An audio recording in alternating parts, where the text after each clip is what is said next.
말씀입니다. 요한복음 2장 1절부터 11절까지의 말씀입니다. 자, 말씀의 제목은 물이 포도주가 되었다는 것은입니다.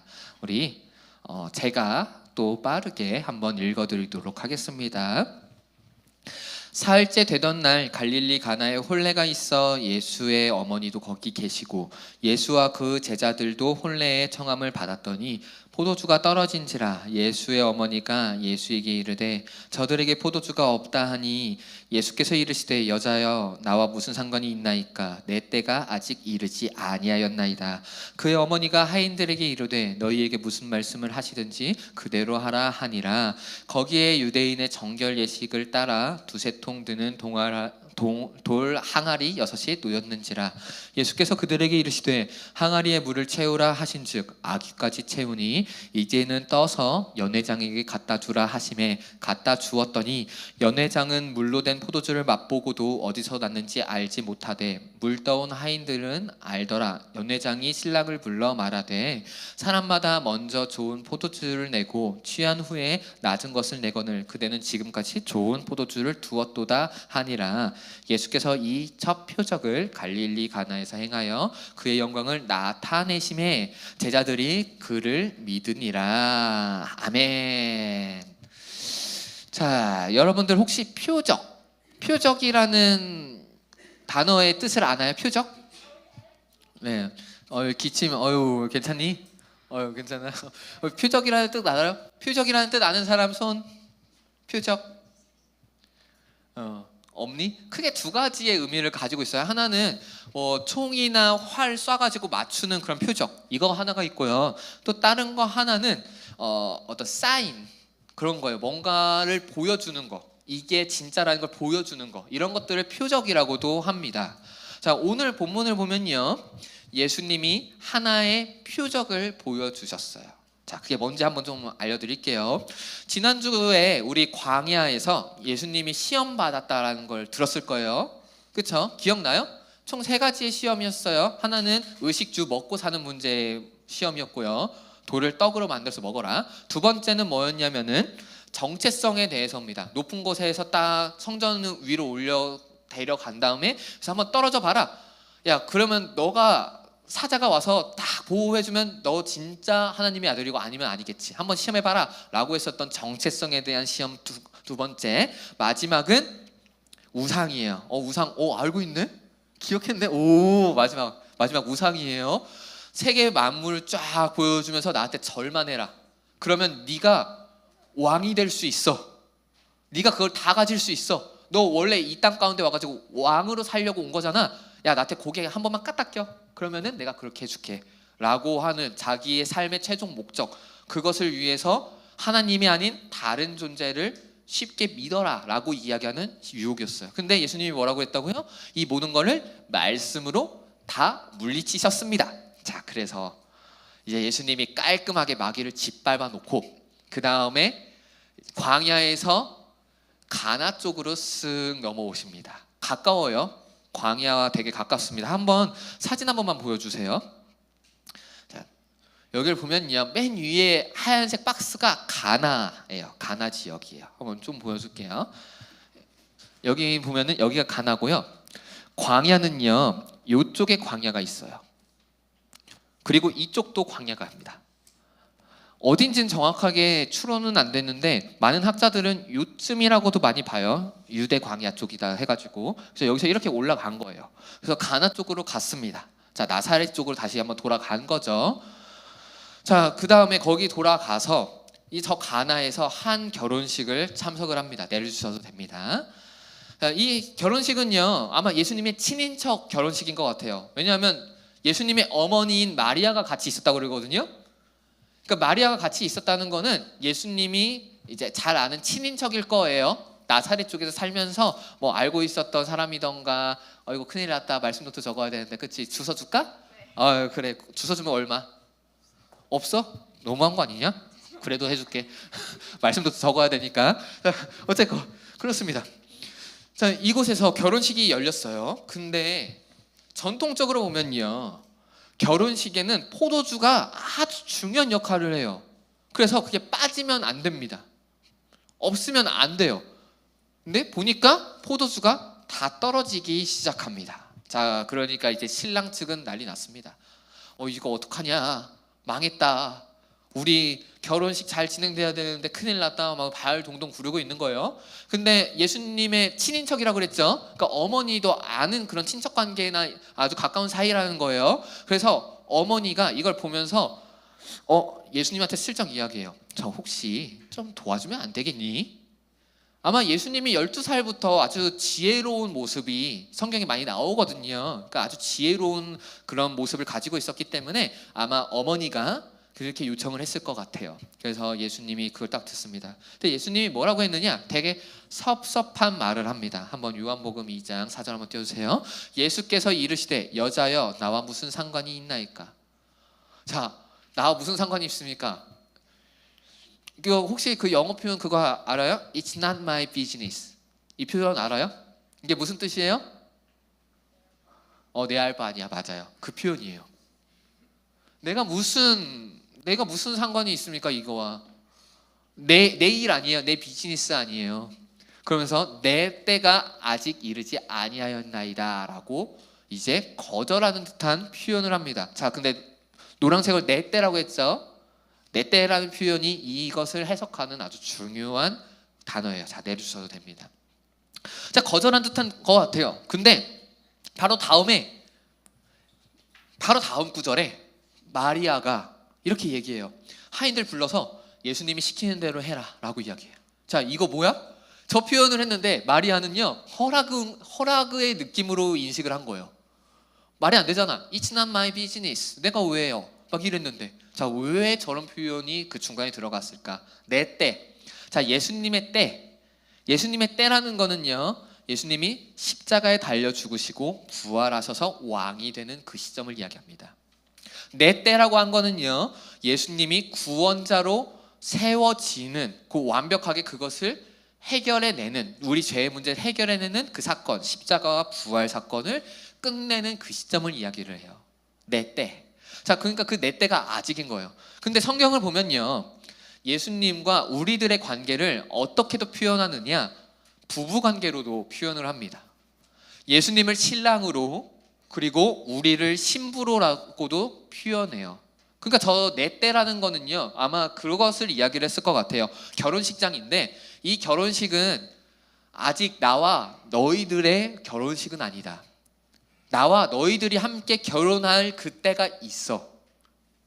그때가 아니야. 그러니까 이 결혼식은 내 주관은 아니기는 해 라는 거예요. 자, 그러면은 이것을 조금 더 구체적으로 이야기를 하면은, 왜 이런 이야기를 했냐? 예수님이 그 포도주를 해결해 주기 싫어서가 아니라, 그 물을 포도주로 바꿔주셨는데 나중에 그것을 해주는 것을 싫어서가 아니라 그걸 알려주고 싶은 거예요. 나는 너희들의 신랑이 될 거고 그때는 아직 도래하진 않았다. 십자가와 부활 사건이 있을 것이다. 그때 나는 구원자가 될 것이다 라는 자기에 대해서 이야기를 해주는 표현이라는 거죠. 그래서 이 본문에는 하나의 메시지가 담겨져 있습니다. 아까 말했죠. 표적, 어떤 것을 알려주는 거라고요. 이 본문의 전체적인 이 사건의 핵심 포인트는 뭐냐면은 예수님이 구원자라는 거예요. 이걸 알려주기 위한 하나의 구절입니다. 그러니까 이거는 그 사람의 어려움을 안 도와주고 싶다라는 건 아니에요. 예수님 그런 분이잖아. 되게 예수님 뭐랄까 차갑고 막 그래가지고 딱 잘라서 야 내일 아닌데 나 싫은데 이럴 분은 아니잖아. 솔직히 그렇지 않겠냐? 의성아? 그치? 예수님 되게 따뜻한 분이잖아. 그치? 차갑게 막 아니 나 좀 도와주세요 했는데 싫은데? 이럴 사람 아니잖아. 그런 사람이 아니에요. 어쨌건 예수님이 그 표현은 나는 구원자다라는 걸 알려주는 하나의 표현이었던 거예요. 나는 너희들의 신랑이 될 사람이다 라는 걸 알려주는 하나의 표현이었던 거예요. 어쨌건 그렇습니다. 자, 그래서 예수님이 이제 하인들을 시킵니다. 물을 그 항아리 가장 높은데 아구까지 넘치기 직전까지 다 담아라. 항아리 다 담아라 라고 이야기를 해요. 하인은 이것을 그대로 다 담았습니다. 저는 이 본문을 들을 때마다 하나 떠오르는 그 묵상이 있어요. 제가 군대에 있을 때인데요. 거기에 되게 독특하신 목사님이 한 분 계셨습니다. 저는 군교회인데 좀 독특했어요. 서울에 있는 곳에 있었거든요. 서울에 있었고 그러다 보니까 거기는 되게 많은 연령대가 다 있었어요. 군 가족의 그런 사람들이 다 있다 보니까. 그래서 거기는 유아부, 유치부도 있고 청년부도 있고 막 그랬던 교회예요. 그래서 그때 초등부를 담당하던 목사님이었는데, 근데 이 본문을 묵상하다가 이렇게 표현을 하는 거예요. 저는요, 물에게 감정이입이 됐습니다. 물. 생각해봐, 무생물이잖아. 근데 물에게 감정이입을 했습니다. 그리고 이렇게 이야기를 해요. 참 그 물이 어떻게 보면 되게 말도 안 되는 요청인데 그 명령에 순종해서 포도주가 됐대요. 약간 그래서 순종했다는 거예요. 되게 독특했어요. 되게 신기하다라고 생각을 했는데, 여러분들 근데 핵심 포인트는 거긴 아니에요. 그냥 곁다리로 빠진 거야. 어쨌건 다시 돌아옵시다. 다시 돌아와서 그래서 물이 포도주로 변화됩니다. 여러분 한번 생각해봐요. 물을 포도주로 변화시킬 수 있다. 말 안 되지 않니? 포도주를 담근다. 그건 될 수 있어. 물을 넣고 포도를 몇 개 넣어서 숙성을 시켜가지고 포도주를 담근다. 그건 말이 될 수가 있는데, 물이 순식간에 포도를 넣지도 않았는데 순식간에 포도주로 된다는 거 말도 안 돼요. 그건 기적과 같은 일이에요. 하고 싶어도 못해요. 아까 그 목사님이, 조금 전에 말했던 그 목사님이 물이 포도주로 바뀌어 나가는 그 순종이 놀랍다라고 이야기했는데, 저는 그거를 잘못됐다고 생각해요. 솔직히 그 목사님께 죄송하지만. 왜냐하면요, 물은 포도주로 바뀔 수가 없어요. 아무리 안간힘을 써도 물은 포도주로 바뀔 수가 없어요. 근데 예수님은 그걸 했어요. 자, 왜 가능했어요? 하나님이니까. 그래서 요한복음 2장 11절에는 이런 표현이 등장합니다. 예수께서 이 첫 표적을, 그러니까 물을 포도주로 바꾼 걸 이야기를 해요. 이 첫 표적을 갈릴리 가나에서 행하여 그의 영광을 나타내시매. 자, 그래서 물을 포도주로 바꾸는 걸 통해서 그가 얼마나 놀라운 존재인지, 얼마나 영광스러운 존재인지 그것을 보여준 거예요. 그걸 나타내심에 제자들이 그를 믿으니라 라고 이야기를 해요. 그걸 보면서 진짜 예수님 구원자구나, 진짜 능력 있으신 분이구나, 진짜 참 신이구나 라는 것을 느꼈다라는 겁니다. 자, 근데 저는 이런 궁금증도 생기더라고요. 왜 하필이면 예수님은 물을 포도주로 바꾸는 기적을 행하셨을까? 왜 하필이면 첫 표적이거든요. 여기 표현 보면 첫 표적이죠. 이거는 예수님이 가장 맨 처음으로 보여준 표적이라는 거예요. 본격적으로 구원자로서의 삶을 살아나가는 그 공생에, 그것을 시작하는 첫 시작점이 바로 이 첫 표적인 물을 포도주로 바꾸는 거였거든요. 한번 생각해봐요. 왜 하필이면 물이 포도주로 바뀌었어야 됐을까? 그 당시는 땅이요, 거의 대부분 90% 가까이가 석회석이었대요. 한번 석회석 사진 한번 띄워주세요. 이게 석회암이라는 건데요, 보면 되게 하얗죠. 되게 하얘요. 여러분 혹시 열심히 설거지했는데 컵에 하얀색 같은 거 얼룩무늬 되어져 있는 거 본 적 있어요? 우리나라에선 흔치는 않은데요, 해외 나가면 많이 그래요. 왜냐하면 이 석회석이 거기 묻어난 거거든요. 이 석회석, 현대 의학적으로 보면 이걸 먹어도 인체에는 무해하다 뭐하다 막 그런 것들이 많이 밝혀지긴 했는데, 옛날 사람들의 입장에서는요, 그 석회석을 먹으면요 되게 큰 병에 걸리는 줄 알았어요. 그 석회석을 먹으면 여기 다리부터 차곡차곡 쌓아 올라가면서 몸이 굳는 거다라는 그런 생각을 많이 했었다고 그래요. 근데 저 이스라엘 지방이 그랬대요. 90% 이상이 석회석으로 돼 있대요. 그래서 씻을 때마다 석회석이 몸에 닿고요, 물을 마실 때마다 물에 있는 석회석이 내 몸 안에 들어가고요, 바람이 불어올 때마다 그 바람 안에 있는 석회석을 우리가 마시는 거예요. 그러니까 이스라엘 백성들 입장에서는 이 석회석의 문제를 해결을 해야 돼요. 그렇지 않겠어? 그래서 이 사람들이 약으로서 선택했었던 수단이 뭐였냐? 포도주예요. 그게 포도주예요. 여러분들 술에 대해서 좀 궁금하지 않아요? 술에 대해서. 그렇죠? 왜 우리는 술을 마시지 말아야 돼요? 라고 질문을 해옵니다. 성경에 보면요, 포도주 술이죠. 술 마시는 거 나와요. 예수님도 술 마셨어요. 포도주를 마셨어요. 그리고 성경에 보면요, 술에 취하지 말아는 있는데 술을 아예 포도주를 완전 금지한 듯한 표현은 없어요. 자, 그러면 왜 우리는 술을 마시지 말아야 되느냐?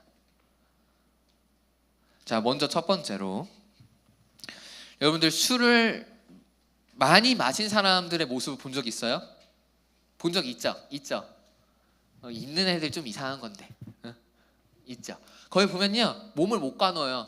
그리고 주정을 부리는데요, 내가 아는 친구는요, 옆에를 막 때려요. 계속 때려요. 막 그런 술주정도 있었고요. 또 한 명은 계속 밤새도록 전화를 해가지고 못 자게 만드는 그런 술주정도 있었고요. 그리고 우리 가끔씩 뉴스에 보잖아요. 음주운전해가지고 살인사건이 일어나기도 하고. 그렇죠? 그리고 여러분들 법정 재판에 가가지고 사람들이 가장 불리할 때 이야기하는 게 뭐예요? 내가 술 너무 많이 마셔서 제정신이 아니었습니다. 기억이 안 나요. 하면서 형량 감량 받겠다고. 그러니까 술을 취하면요, 우리를 스스로 통제를 못해요. 그래서 우리 안에 있는 죄성이 자연스럽게 발산이 돼요. 그래서 못된 짓을 많이 하게 돼요. 그래서 성경은 술에 취하지 말라, 성령에 취하라라고 이야기해요. 이건 분명히 하나님의 말씀입니다. 그러니까 술에 취하지 않는 건 맞아요. 자, 그러면 아예 입에도 대지 말아야 돼요? 네, 입에도 대지 마세요. 그 이유에 대해서 몇 가지 이야기를 해줄게요. 오늘 방금 이야기했듯이 석회석 때문에 약으로 먹었다고 그랬죠. 이 사람들은 그게 필수였어요. 약으로서 살기 위해서예요. 그래서 하나님은요, 그것을 어느 정도 허용해 준 거예요. 약이니까. 하나님이 우리 그 건강을 해치는 거 원하지 않으시는 분이니까. 자, 근데 현대로 넘어옵시다. 현대에서 우리 일단은 첫 번째로 석회석이 그다지 몸에 많이 해롭지는 않다라는 걸 어느 정도 과학적으로 증빙이 됐어요. 자, 그러면은 우리 석회석 먹었다고 포도주 마셔도 돼? 아니에요. 의미 없어요. 그리고 또 하나 물어봅시다. 우리가 약주 이야기했죠. 야, 근데 솔직히 까놓고 이야기해서 약주로 먹는 술보다 병원 가서 먹는 약이 더 좋을걸? 그리고 생각해보자. 약주 겁나 비싸거든? 그거 먹는 돈 갖고 병원 가는 게 훨씬 더 이득일걸? 우리는 약으로서 포도주를 먹을 이유가 하나도 없어요. 약으로서 포도주를 먹을 이유가 하나도 없어요. 그리고 또 마지막 하나. 자, 그러면은 술이라는 거, 이 술이라는 거 왜 우리가 먹지 말아야 되느냐? 이게 가장 중요해요. 술에 취하면은 우리 안에 있는 죄가 드러난다고 했죠. 그래서 죄인의 모습을 그냥 마음껏 발산한다고 그랬죠. 자, 여러분들 솔직히 이야기해 봅시다. 한 잔, 두 잔 마시다가 딱 끊을 자신 있어요? 특히 한국 사회에서 더 자신 있어요? 한국 사회에선 술자리 가면 먹어라 부어라 죽을 때까지 마시잖아. 내 친구 20살 딱 되자마자 일주일에 6일을 술을 마셨대요. 자, 그 결과 6개월 만에 위에 빵꾸 났어요. 걔가 그렇게 이야기해. 자기는 그 6일 동안 마셨는데 그동안에 진짜 죽을 때까지 마셨대. 왜 그랬을까? 그럼 물어봤어. 야, 술이 맛있냐? 그 처음에 더럽게 맛없었대. 왜 먹는지 몰랐대.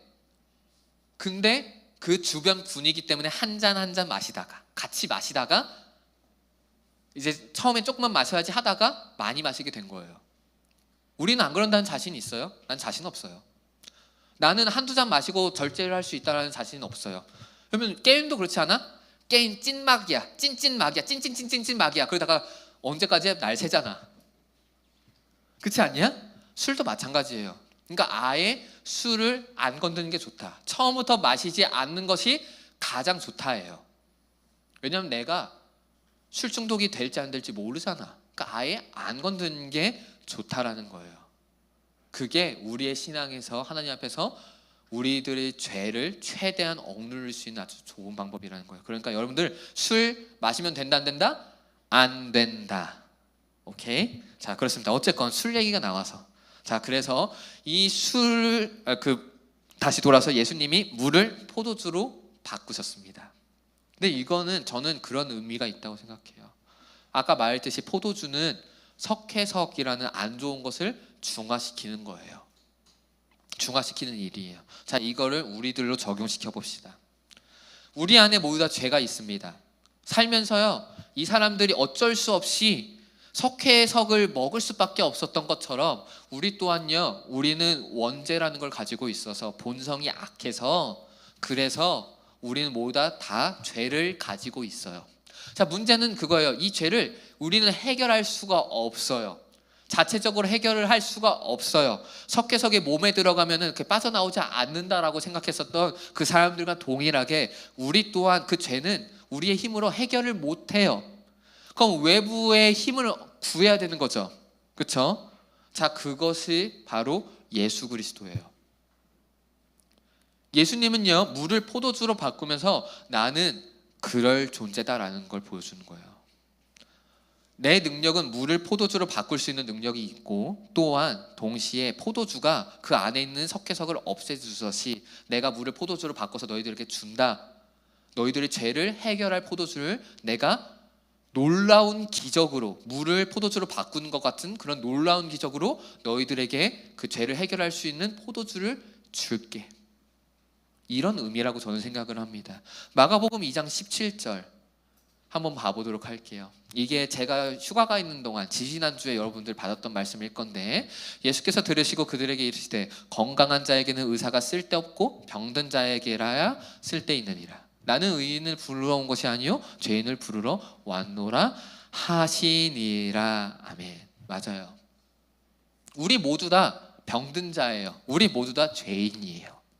그래서 예수님은 본인의 피, 본인의 보혈, 그 피라는 포도주로, 그 약으로 우리들을 살려주기 위해서 오신 분입니다.